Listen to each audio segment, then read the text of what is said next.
What is up, ladies and gents? Mike here, and today we are talking everything Monster Hunter.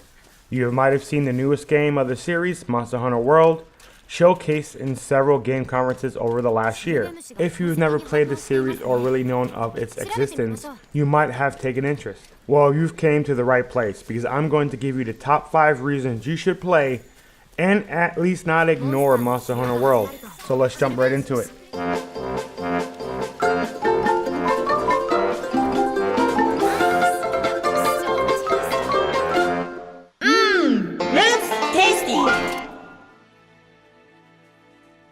Vibe. Yes, you heard it right. Now, some people might be saying, wait, that can't be true. But I'm here to tell you it is. I've been playing Monster Hunter since September of 2004 when the original released for PS2 and every title since. And not once were there paid DLC or loot boxes. On the topic of DLC, like previous Monster Hunter titles, we will get special events to take part in, new monsters, special rewards for completing them, and with the recent controversial loot boxes seen in Battlefront 2 and other titles this year, we will see no loot boxes here.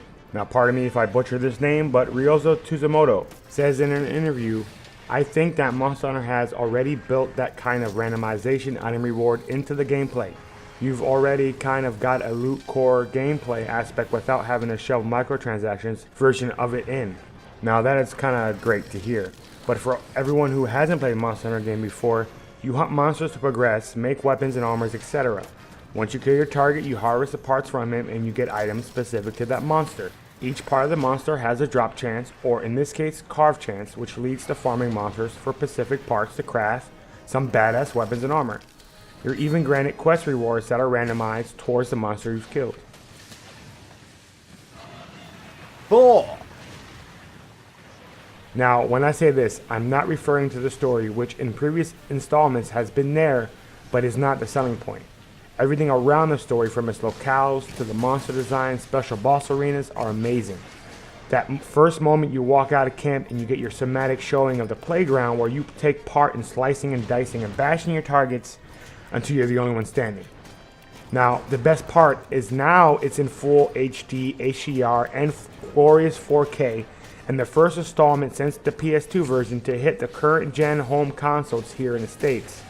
Not to take anything away from the Wii versions of Monster Hunter, this game has been a handheld staple for many years. Now to the fantastic monster design, every monster looks cool. They do go as far as giving you subspecies for monsters which change their color, adding extra flair, and also adding more and different mechanics altogether, making the farm that more exciting. 3. Everything in this game can be soloed.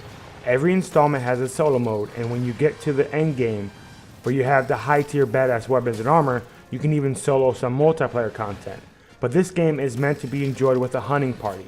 Monster Hunter multiplayer has always entailed loading into an online tavern where random players and friends join, where you gather to eat and drink and get stat bonuses, arm wrestle to see who has the fastest button mash, and most importantly, you venture out on quests and missions to hunt some of the toughest monsters the game has to offer. Also, in Monster Hunter World, there will be a drop-in, drop-out multiplayer, so let's not forget.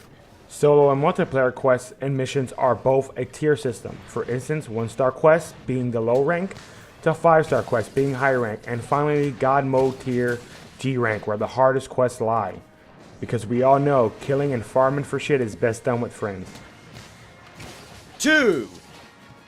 A total of 14 weapons are in the game. Greatsword, longsword, sword and shield, dual blades, hammer, hunting horn, lance, gun lance, switch axe, light bowgun, heavy bowgun, bow, insect glaive, and slash axe. Each of them have a unique feel to them and their own sets of attacks, bonuses, and special ability. For example, the longsword is your katana that has swift and precise strikes paired with mobility. Greatsword is one of your slower attacking weapons that you can charge your attack to do massive damage, but if you overcharge, you lose out on damage, so timing is key. And my favorite, insect glaive, a bow staff kind of weapon that allows you to extract monster's essence to buff your own abilities, increase damage, armor, and your movement. Insect glaive also allows you to mount the monster and bring it down so you and your team have a short time to put out a lot of damage. Weapon combat has always felt amazing, crisp and clean. Simple on the surface, but mastery is there for people who choose so. As far as the other mechanics goes, You will farm herbs, mine ore, fish for food, hunt for herbivores for raw meat to cook and eat. All this will prepare yourself for the hunt. Because you can hunt for flying dragons or lumbering behemoths unprepared. The more supplies you go into a hunt with, the more likelihood of success. All this sounds fun, but if the monsters you're hunting are bland, it gets boring.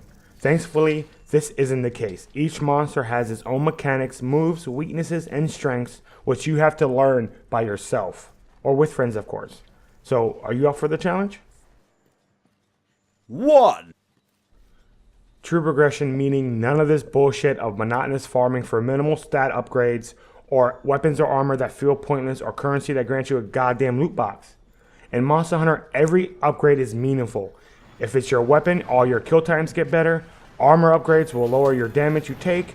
That fireball that one-shotted you last time you tried to kill Rafflos might not. Or because you got a better greatsword, you can now penetrate the heaviest armored parts of the monster. Every upgrade means something. Not only will you be rewarded with better gear every time you kill a monster, you also learn easier ways to take him down. Making your own personal skill and know of the monster the most important.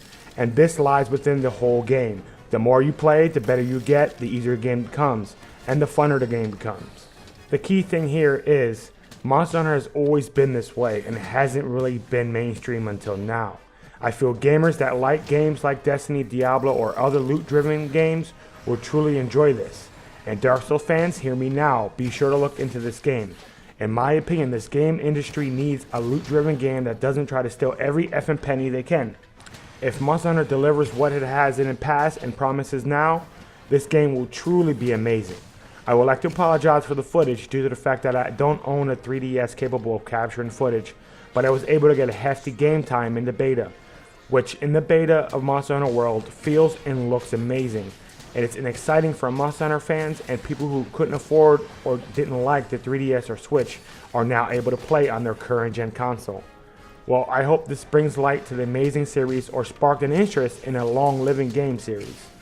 There will be a Monster Hunter content on this channel when it releases on January 26th of next year, so be sure to subscribe. Like the video if you enjoyed it, and I'll talk to you ladies and gents next time. Peace out.